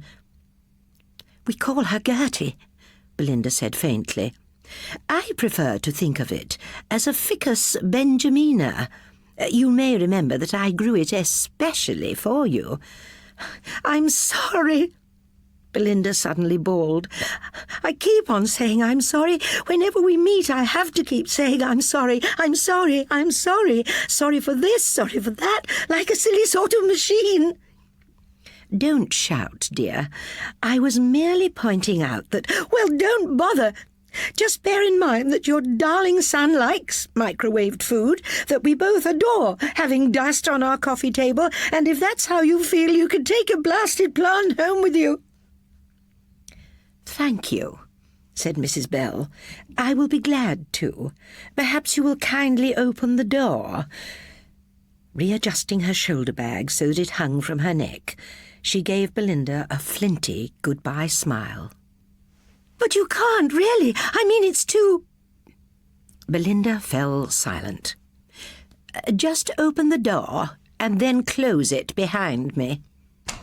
Belinda did so, and Mrs. Bell clasped the plant pot in her arms and staggered out into the street. They had never got on, not really. They both tried, of course, and would no doubt continue to do so, but they never seemed able to progress beyond a wary suspicion of one another. The fact that Mrs. Bell only ever addressed Belinda as dear, and that Belinda could rise to nothing more personal than you, just about said it all. A pity, thought Mrs. Bell for the umpteenth time, but there it is. It was dark now, and rather cold. Still warm with exasperation, it took her several minutes to fully appreciate the situation in which she now found herself. Alone and tired, and carrying a plant pot of heroic proportions. Its topmost branches swayed and bobbed above her head, and its width was greatly in excess of her own. Seen from the opposite direction, she was no more than a Ficus benjamina on legs. I must get a taxi, she thought, and peered hopefully through the foliage. 2 passed her, already engaged, and the 3rd hastily accelerated at the sight of being flagged down by a mobile tree. There was nothing for it but to walk, and Mrs. Bell thought longingly of her son, who would have driven her home like a shot if only he hadn't been travelling abroad for his firm. Fresh indignation filled her at the thought of the silly girl he had married. Only she could be silly enough to call an ornamental fig Gertie. She staggered on, with a pain beginning to gnaw her spine and her arms aching. There were few people about, and those who passed turned to look at her with curiosity. 2 teenagers even sniggered. Almost on the point of setting the plant pot down for a moment's rest, she suddenly remembered that a little further on, where the common began, there was a public bench. Breathing hard, she managed to reach it. It was unoccupied, and she sank down with the plant pot at her feet. It then occurred to her for the first time that she could never have taken a taxi anyway. The plant was far too big to go inside. Might as well try to take it on a bus, she thought with grim humour. Oh, never mind. I'm almost halfway home now. Lost in her own thoughts, she failed to notice the man who appeared out of the shadows until he seated himself beside her. Faintly alarmed, Mrs. Bell shifted slightly so that their elbows no longer touched. "Oh, my word," the man murmured. "What a beautiful, beautiful exhibit." He leaned forward and touched one of the leaves with reverent fingers. "Unless I'm very much mistaken, it's a Ficus benjamina." "My late husband was a very keen plantsman," Mrs. Bell heard herself saying some 10 minutes later. "His speciality was pelargoniums." "Really?" said the man. He turned to face her, and in the shadowy light she became aware of a thin, rather aesthetic face wearing a gentle expression. He was not young, for there were lines at the corner of his eyes, and the hair visible from beneath the old-fashioned Trilby hat looked as if it might be turning grey. There was a quiet elegance about him that rather pleased her. "I had a benjamina once," he said. "I tried repeatedly to take cuttings from it, but all in vain." "Cuttings?" said Mrs. Bell. "Oh, no wonder. The more common figs can be increased by cuttings, certainly, but the benjamina must be air-layered." The man removed his attention from the plant in front of them and turned to gaze at her again. "Oh," he said softly, "I had no idea." "Air-layering isn't easy," went on Mrs. Bell, "and I don't recommend it to the amateur. But in a nutshell, it means the method that is used to stimulate root development without the stem being in contact with the potting agent. By that I mean the compost." "Oh, my word," said the man. "I'm not sure I could ever rise to skills like that." "Oh, of course you could," said Mrs. Bell perversely. "Once upon a time I was unable to grow anything but mustard and cress." "But it's such a beautiful specimen," the man breathed. They fell silent, watching the occasional glint of car lights through the finely cut foliage. "Gertie," thought Mrs. Bell with a shudder, and wondered whether she should begin to explain the technique of air layering in more detail. An upward slanting cut with a sharp knife, the insertion of a piece of matchstick to hold the cut open while you... No. Instead, she surprised herself by saying that if he really wanted one, she would propagate a specimen for him herself. "Oh, I couldn't possibly put you to all that trouble," he breathed gratitude at her through delicate nostrils. "Give me your address, and you may have it in about 3 months' time," said Mrs. Bell. "In the meanwhile, I must be getting home." She stood up, stamping her chilled feet, then bent to retrieve the plant pot. But the man was faster. He stood clasping the ficus to his chest. "Oh, I couldn't possibly allow you to carry such a heavy thing," he said. "You lead the way and I'll follow." 2 thoughts crossed Mrs. Bell's mind. The first concerned the man's quite extraordinary kindness, and the second, a little more ignoble, wondered whether it would entail having to ask him in for a cup of coffee. It was very late, and she was not in the habit of asking strange men into her home, no matter what time it was, and no matter how nice they appeared. "Please, I can manage it quite easily." "No problem," cried the man gaily, and as if to prove the point began to stride rapidly in the direction she indicated. He was taller than she realized, with long legs ending in soundless, spongy-looking shoes. He drew ahead of her. "Wait," she called. "I'm afraid I can't keep up." Without replying, he increased his long, loping stride. The distance between them widened, and Mrs. Bell began to run, a little breathless, tottering run with her handbag bouncing against her bosom. She caught sight of the ficus Benjamina, waving and fluttering imploringly from the man's arms. "Come back!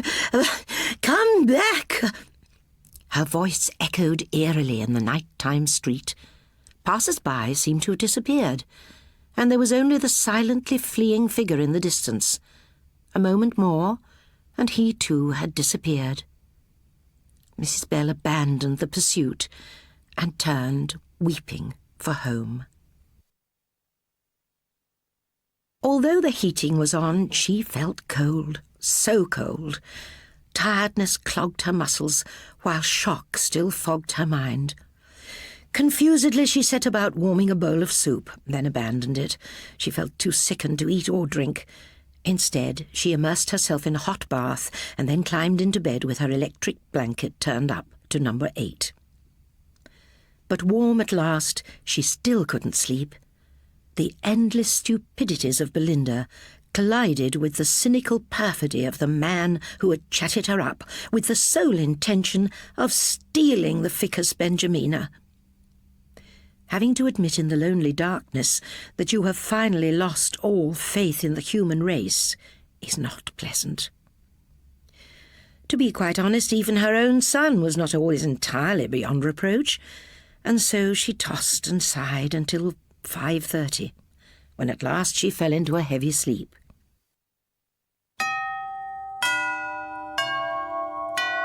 She was awoken by someone ringing the doorbell. Dazzled by the stream of winter sunlight falling across the bed, she fumbled for dressing gown and slippers and made her way groggily downstairs. Belinda was standing there.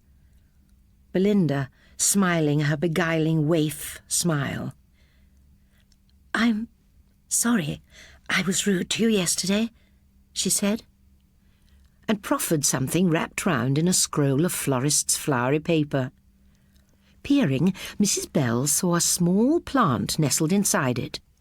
A small, very small, ficus Benjamina, with 2 little leafed branchlets held out to her like arms, imploring sanctuary. "Oh, my dear," said Mrs. Bell, greatly moved. "There was really no need. I thought you'd like it. Oh, I do indeed. Now, come in and have some coffee." "I'd love to, but I'd better not. I've left Timmy with my friend next door." Belinda backed away. She reached the gate, then sidled back again. "By the way," she said diffidently, "I don't want to be a nuisance, but please, could I have Gertie back?"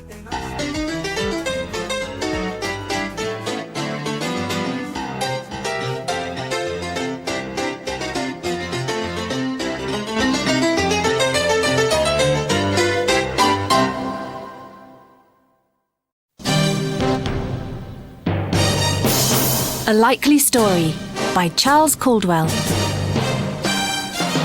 Read by Andrew Sachs.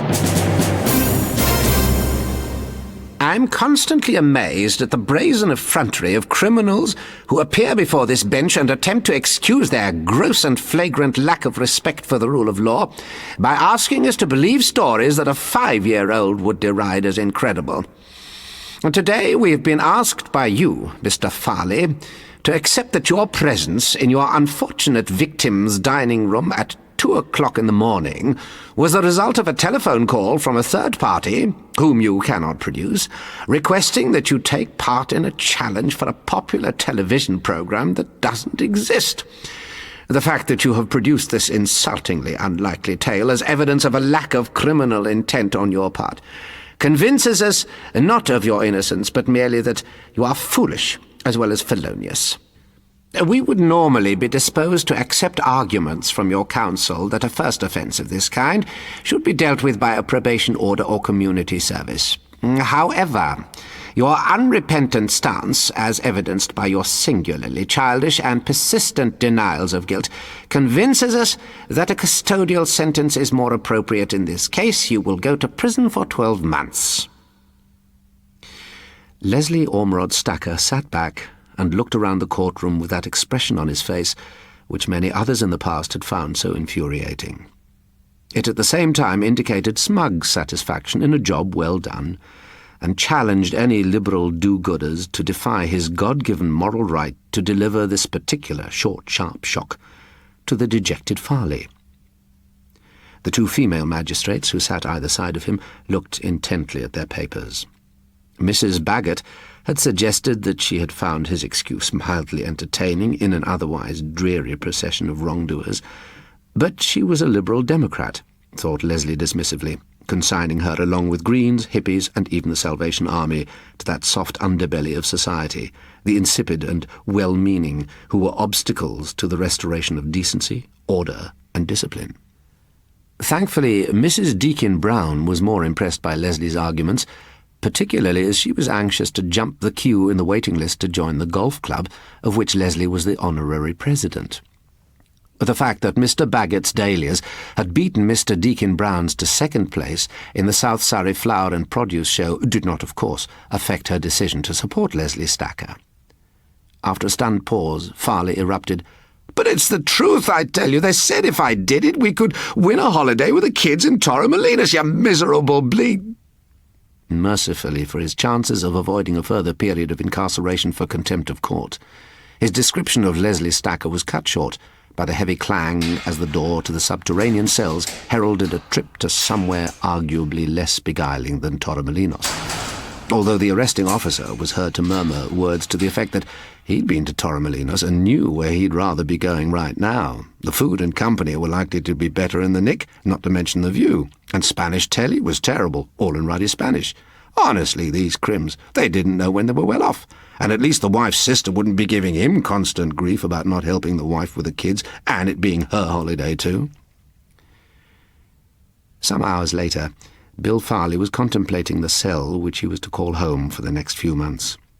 His cellmate was relishing the opportunity to share with his dazed companion the love of animals and taxidermy which had led him to purloin people's cherished pets in order to immortalize them in his extensive collection. The other prisoners had long since lost patience with Paxo Gudge. His tendency to elaborate on the finer points of his hobby as the beef stew was being ladled onto their plates was not a characteristic that endeared him to them. Paxo had been caught red-handed. It was rumoured that the police dog accompanying the officer who arrested him had not yet recovered from the emotional trauma of greeting another German shepherd in the traditional manner and finding itself sniffing formaldehyde, rather than the expected exciting new variation of an intimate canine aroma. At the same time as, 500 miles away, Bill Farley was digesting information about the delicacy of touch demanded by the formidable challenge of a deceased Chihuahua, Leslie Stacker was settling into more salubrious accommodation in the Claymore Hotel in Inverness. But it would have been no consolation to the incarcerated Bill to know that Leslie, too, was not overjoyed at the situation he had found himself in. He was reluctantly attending a 3-day seminar for lay JPs on sentencing policy.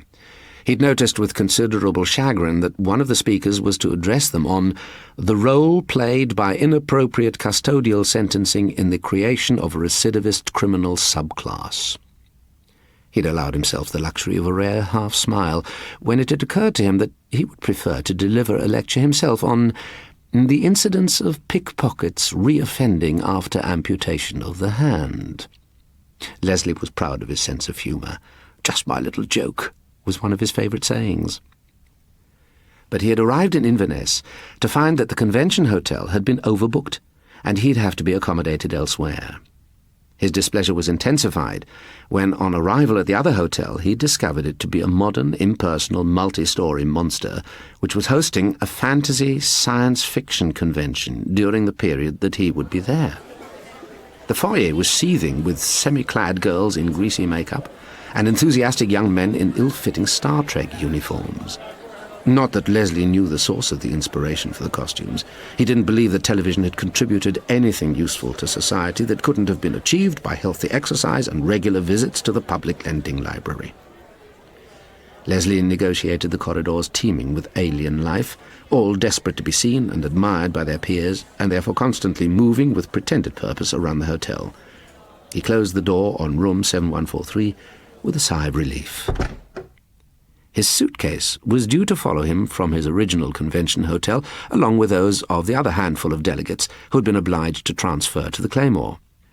He availed himself of the services of the tea-making equipment and ate the small packet of rich tea biscuits and the chocolate mint that had been placed upon his pillow, despite finding the juxtaposition of the potentially messy chocolate and the crisp white pillow a trifle irksome. When his case failed to appear, after what he considered to be a reasonable time, Leslie telephoned the reception desk to complain. He was told that somehow it had been mistakenly placed on the last train to Edinburgh with the luggage of a bishop, who would doubtless realise the error on arriving at his destination and, being a man of undoubted probity, would arrange for its prompt return. They would then arrange for its delivery to his room before breakfast, and was there anything they could do in the meantime? Could they perhaps provide him with a complimentary bottle of their house wine from the restaurant? Leslie curtly dismissed their offer and decided to retire. At least the ensuite bathroom provided sufficient facilities to enable him to do so, feeling clean enough to slip under the unaccustomed duvet without the usual security of his sensible winceyette pyjamas between himself and the sheets. In the small hours of the morning he woke, as he usually did if he made the mistake of consuming too much tea before retiring. Half asleep, he followed the route he usually took to visit his bathroom at home in Guildford. As the door clicked shut behind him, he realized that he was standing, stark naked, in the corridor.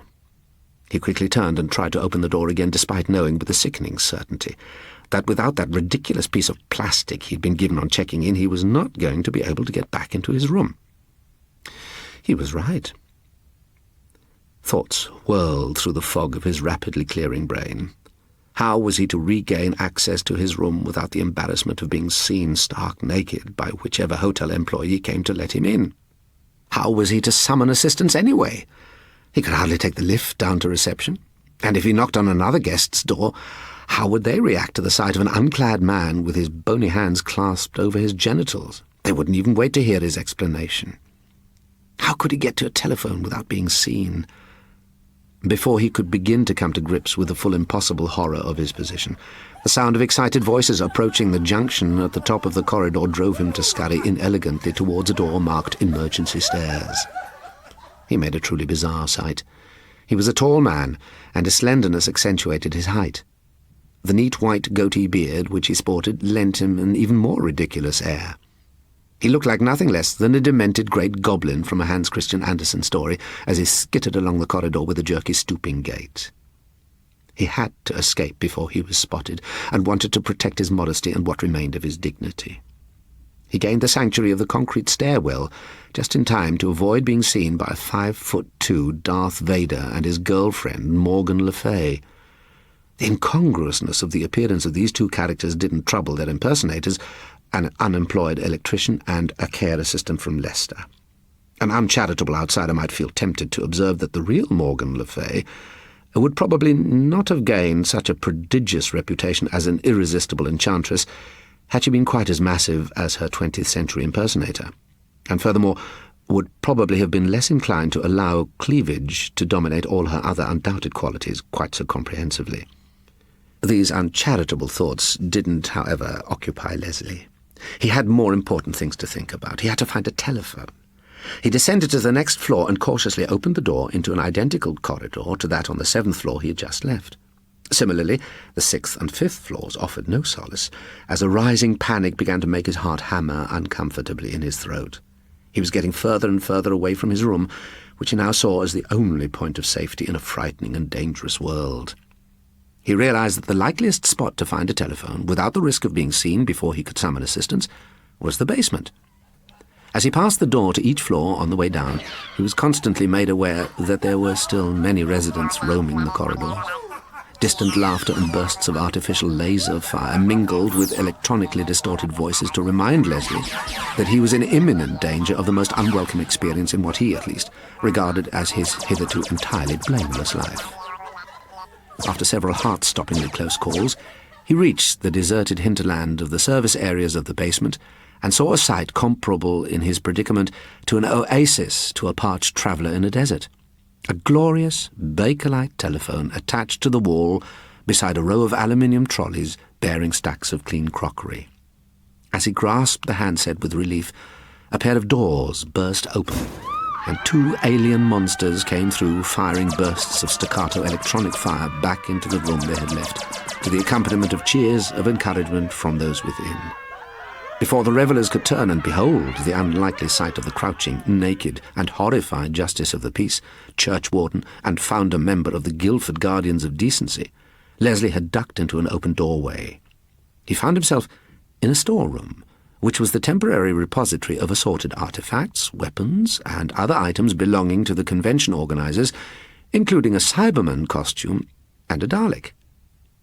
Under normal circumstances, Leslie would rather have died than assume either of these guises, but at this moment the role of a Cyberman seemed a very attractive alternative to his present vulnerable situation. All he had to do was clamber into the costume, walk to the front desk, explain the situation, and have the porter readmit him to his room. He lifted the silver-painted Wellington boots off the rubberized and tube-encrusted boiler suit, but before he could pick it up, he heard one of the two gun-toting aliens outside say, "Come on, Brian, let's get the stuff up to the main room. Andrew'll do his nut if it's not all set up for the opening ceremonies in the morning. I don't fancy doing it at the crack of dawn." Leslie's instinct for survival drove him to make his next big mistake. Still clutching the silver gumboots, he climbed inside the Dalek and pulled the hinged-domed lid down over his head. Later, when going over the sequence of events, he realized that if anyone might have been likely to accept his story and sympathize with his plight, it would have been these two young men who evidently inhabited a world where nude men skulking furtively in basements wouldn't perhaps excite the same reaction as they undoubtedly would in Leslie's world. However, these thoughts came later. Leslie was now naked, clutching a pair of rubber boots, and was being wheeled through the still busy foyer of an hotel in the small hours of the morning by two alien monsters. As he passed out of the reception area, he thought of shouting out for help, but could imagine the likely reaction of the young girl behind the counter and the dozen or so people sprawled chatting in groups around the low tables. The Dalek was pushed by the young men across the car park and formal garden in front of the hotel and into the conference centre some 100 or so yards from the main building. Half an hour later, he was alone in the main hall, inside a Dalek, and heard the night porter incongruously assuring two alien monsters that the room would be securely locked until they came and requested it to be opened in the morning. Leslie climbed out of the Dalek and frantically searched the hall for anything with which he might cover himself before attempting to summon assistance. There was nothing. In desperation, he put on the silver Wellington boots and removed from a table on the stage an alien mask, which, although he neither knew nor would have cared, had been used in Star Trek: The Next Generation. Holding it strategically in front of him, he explored the room and found a pair of fire doors with push bars on the wall opposite the entrance. He contemplated his options, found that there were none, pushed slowly on the bars, and the doors opened. He emerged from the warmth of the hotel to the darkness of the paved walkway at the back of the building. Events seemed now to take place without any input from the exhausted and sorry spectacle that Leslie had become. As if in a trance, he arrived at the rear corner of the building to peer round before embarking into another unknown realm. With a sudden surge of hope, he saw that there was a public telephone kiosk on the pavement at the side of the road which ran up to the hotel. All he had to do was climb the grassy bank and go through a clump of low bushes. He would even be able to reach the telephone from the security of those very bushes without exposing himself to the gaze of any passing motorist. Clutching the mask before him, he scrambled awkwardly up the bank, and as he gingerly negotiated the evergreen and holly bushes that separated him from his lifeline to normalcy, the world erupted into madness. Simultaneously, quartz halogen spotlights sprang on all around the hotel. A young courting couple in considerable disarray sprang to their feet from the bushes only feet away from him, and a police car screeched to a standstill beside the very telephone kiosk towards which he'd been heading. The police had been summoned by the triggering of the security alarm when he had opened the crash doors in the main hall. Dazzled by the lights coming at him from all directions, Leslie understandably but ill-advisedly in the circumstances, lifted the mask to his face to shield his eyes from the glare. "Now, listen, this isn't what it seems, officer." "Isn't it, sir?